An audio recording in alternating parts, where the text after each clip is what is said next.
Here we are in Port Credit, right at here, Ontario, and the lake. The winds are blowing really, really strong today, and the water's coming right up into the sidewalk in some areas.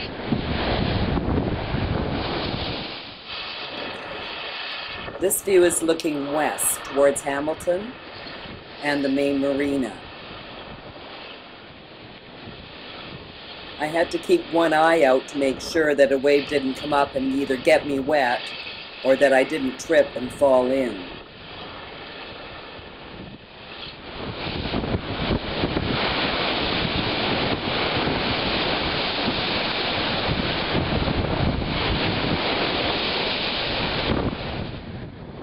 This is looking east towards Toronto and into the condos at the foot of here, Ontario.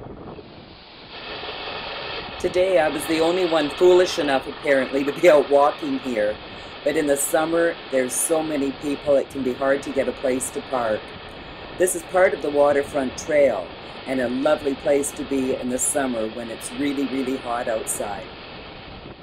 Pop over to my blog, Snapshot Travel Blog, and have a look at more pictures of Mississauga, and check my channel for more pictures from Port Credit.